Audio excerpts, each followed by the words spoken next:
በህግ አምላክ ይመልስልኝ። በህግ አምላክ ይመልሳል እኮ እየሰማኸኝ እጅ ላይ ሆኖ እኔን ያመጣኸኝ እኮ አንተ እኔን ያመጣኸኝ እኮ ሐሳቤን በነፃነት እንድገልጥ ነው አይደል? መሪጌታ ይቀጡ ጣልቃ ትግባባቸው። እሳቸውን ጸጥ ብለው ሰሙ። ቢጥማቸውም ባይጥማቸው የሚሰማን ሰው ደግሞ እንዲፈርድ ነው። እኔ የቂም ሰው አይደለሁም፣ የበቀል ሰው አይደለሁም። አሁንም ይኸው በሚዲያ ስም ይቅርታ አልጠይቅህ፣ ይቅርታ ጠይቀኝ። ይሄ የሄድክበት እኔ መርጌታ በሚለው ጉዳይ ላይ የፈለገ ነገር ብታወራ ዲያቆን ብሎኛል ብለህ የፈለገ ነገር ብትናገር ተመልሼ ሚዲያ ላይ አልመጣም። ግን ከመንግስት ጋር ለማጋጨት ከነ ቀጸላ ጋር ለማጋጨት ከነ ውሉደ ብርሃን ቃላዋዲ ጋር ለማጋጨት ከነ አቡነ አብርሃም ጋር ለማጋጨት የሄድክበት ርቀት ግን ይሄ እንደ ዳነ ሰው በፍጹም የሚጠበቅ ነገር አይደለም።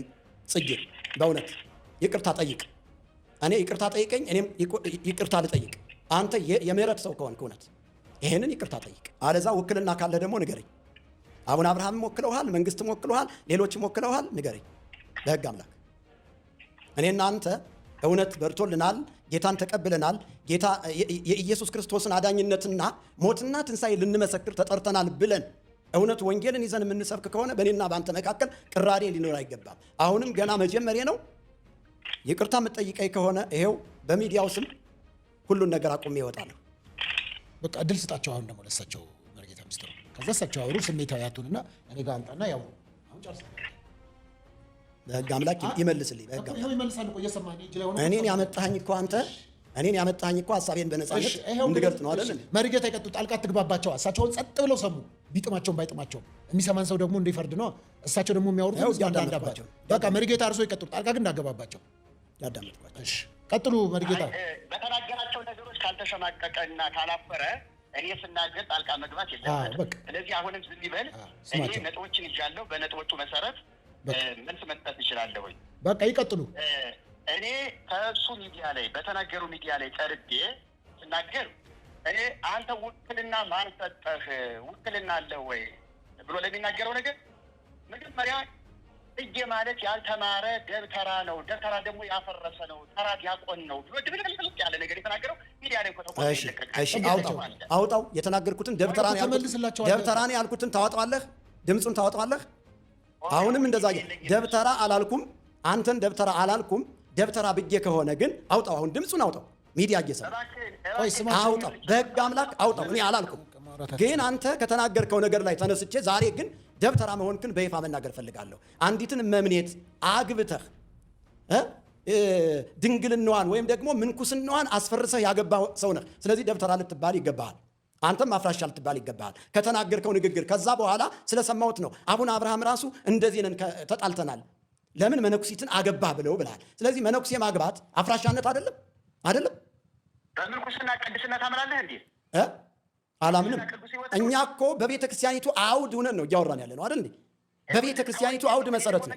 ከወንጌል አውድ ነው። ከወንጌል አውድ ከሆነ ታዲያ ደብተራ ብትባል ለምንድን ነው የቆጨህ እንዴ? ለምን ትዋሻለህ? ለምን ዋሻለሁ? አንተ እኮ ነው የዋሸኸው እኮ። ደብተራ አይደለሁም ካልክ እኔ የዛን ሰዓት ደብተራ አላልኩም። አሁን ግን መነኩሲቷን አስፈርሰሃል። እኛ እኮ ቤተ ክርስቲያኒቱ ውስጥ ያለውን ስርዓት ነው እያወራን ያለ ነው አይደል እንዴ? የቤተ ክርስቲያኒቱን ስርዓት ነው እየተነተንን ያለ ነው። ግድል መርጌታ፣ አሁን ህዝቡ የሚሰማ አለ። አላወራም ከሱ ጋር አላወራም። አለዚያ አቁም፣ አቋርጥ። በቃ እኔ አሁን ልትጠይቀኝ የሚገባህን ነገር ከጠየቀኝ ጠይቀኝ። አለዛ ስማ፣ እኔ ግጭት አልፈጥርም። ይህ እርቅ የሚገባው ሰው አይደለም። እርቅ የሚገባው ሰው የሚያችሁ ሰው ይታዘባቸዋል። ምን ይላቸዋል ሰው?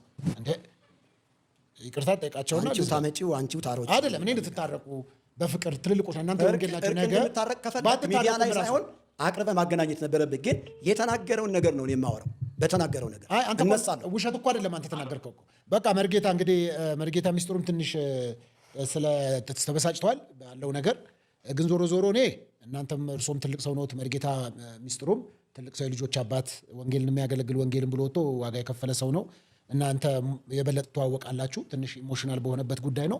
ዞሮ ዞሮ ሰላም ብትፈጥሩ የሚል ሀሳብ ይዤ ነው እኔ እርሶ ጋር የደወልኩት። ድንገት የደወልኩት እውነት ለመናገር ቀረጻ መካከል፣ ምክንያቱም በሌሉበት እርሶም ከተነሳ ስሞት ለምን ሰላም አትፈጥሩም ብዬ ነው እኔ። ካስፈለገም ደግሞ ይህንም ፕሮግራም ራሱ ማናስተላለፍበት ምክንያት እንድንፈጥር እናንተ እርቃችሁን ወንድምነታችሁን አንዳችሁ ለአንዳችሁ የምትቆሙበትን መንገድ ለመፍጠር ነው እኔ የማስበው። ዝም ብሎ የሚዲያ ጋጋታ ብቻ ከመሆን እናንተ ክርስቶስ ኢየሱስ ደሙን ያፈሰሰላችሁ ዋጋ የከፈላችሁ የእሱንም ከድሮ ጀምሮ አውቃለሁ፣ የእርሶንም አውቃለሁ። ከዛ አንጻር እንደው እኔ የእናንተን ያህል ልብም ባይኖረኝ የአገልግሎት ዘመንም ባይኖረኝ በቃ ለወንጌል የከፈላችሁትን ዋጋ ስለሚገባኝ ከዛ አንጻር ነው መርጌታ እኔም እርሶ ጋር የደወልኩትና የመጨረሻ የፍቅር ቃል ካለዎት አስተላልፉለት።